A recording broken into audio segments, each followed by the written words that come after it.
If you find yourself with a camera in your hand and you want to learn how to use it, please subscribe to this channel, like the videos, comment down below what you would like to learn more about. Hi Photos subscribers.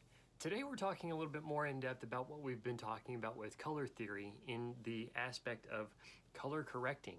When you have a digital format image and you're trying to get it looking like you saw when you were in location or on location in person, there's an interesting aspect to trying to create the reds and the yellows, the blues, and all the other aspects of the color spectrum that you saw and have it portrayed as lifelike as possible. Now there are methods and artistic expressions of creating a color perspective and hue cast, but we're talking about trying to create something that's as natural looking as possible here with the color correction idea.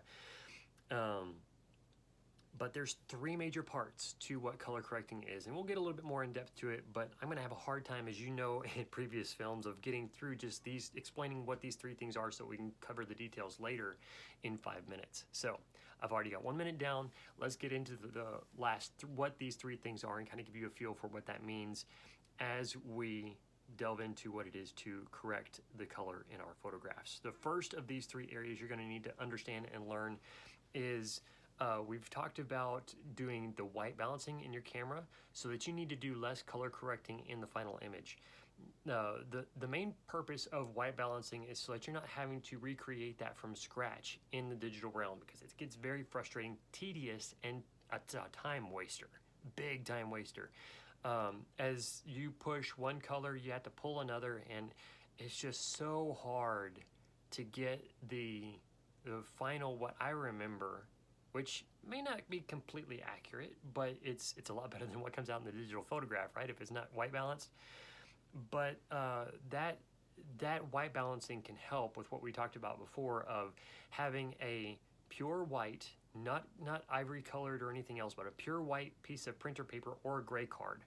If you have that and you white balance your photos and take the shot with your subject or in the area with the same lighting that you have, and then you get the shots with your subject in the frame without the gray card or piece of paper to white balance your images, that will help you get a lot further down the road without having to do all the major pushing and pulling of color in your final images later in the post-processing section.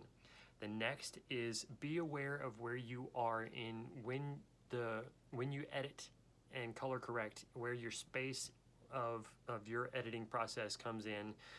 That's actually one of the reasons in a dark room why film is processed, so that the film itself is not being yet further exposed, but the coloration of the film can be processed properly, and then they go in and they do a whole bunch of interesting stuff in a laboratory. But as we do it digitally, then the processing of that color is important as you look at and you think about your expression of the image and what colors should be more vibrant, what should be less visible, and that aspect of your environment is very important. Now that could get into the aspect of the color calibration of your computer monitor, your computer laptop screen, or the monitor you have externally, or your desktop monitor. We're not going to get into that because that can be a little bit expensive. But if you have what you know to be a certain clear white balanced photograph and it's still coming out weird looking on your monitor, it may be a color calibration of your monitor that you need to accomplish, but we'll get into that later. Let me know in the comments if you want to get into the details of how that happens and how that can work out and what you need to do for that. But the other aspect within that space or location that you're correcting is what light quality are you correcting these images in. If you're color correcting under a mercury light or obviously the weird UV lights, black lights, that's what I was looking for. Whoa.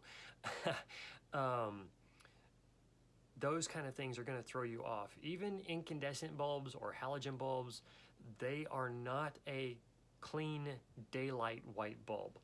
The best option for you is to use the daylight balanced bulbs.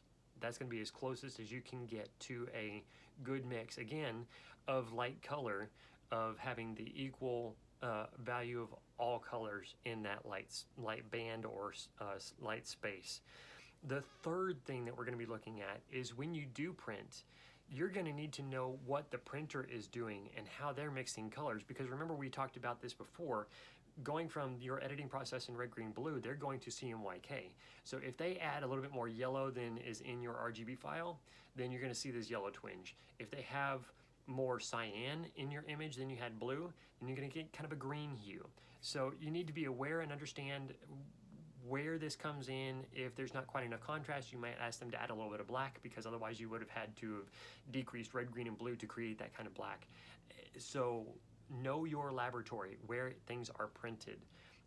That's important key. So I would suggest in that respect, a quick tip here as we close. If you have something printed to a physical medium, on paper, let's say, do a test print first. Then go to the lab and check. All of the labs that I know of are going to expect this. Primarily the professional labs. There's one near me, and they actually set up in the process of, okay, you can come in and check your images here. They've done so fabulously well with my stuff. I really haven't. I've always checked, but I've never had them reprint something, because I and my wife have been so careful about what we're putting out, and that we kind of know what to expect, and they are so proficient at what they do. They've done very well at just getting everything right the first time. So that's kind of a mix, both sides of a professional, I mean, yes, I am a professional photographer, but I don't want that to come off arrogance. But knowing what I do and how to give them a good file, they know what they do professionally, and they are masters at it, and they gave me a good print of it. So I hope that helps, because going over the importance of white balancing previously and knowing what you need to do and how to get that accomplished with the gray card, then knowing the editing space and your location, what light quality you have, that's also super important for getting into that seeing the image for what it is, the quality of it, and what might need to be added or what might need to be altered. But also that third aspect of wherever you have your physical media printed, know what they do and how they're going to work with it. Because if you don't have it printed at a professional, say you have it printed at a local drugstore that has a photo processing lab that you can upload quickly and get prints, they know how to run the software to get things printed for you. They may not know how to correct in their color profile of pigmentation. Does that make sense? I hope it does, because the yellows are, from what we found out, local drugstores with others that like us to have our stuff printed so they can go pick it up at that local drugstore. Those drugstores have their own method of printing to physical media, and the paper quality is more than likely a very cheap quality anyway, so that's going to throw the color off as well. So know your laboratory wherever you're printing it, whether it's a local drugstore or a professional lab. Know what they do so that you can throw the colors in the correct way so that the images come out looking as optimal as possible for your client. Thank you so much for watching. We look forward to your comments in the sections down below of this video as to how this content has added value to your work and your process in your photography. Thank you so much. We look forward to this video giving you some information and being something that you value and like. And if you're not yet a subscriber, we would love to have your subscription. Thank you so much. God bless.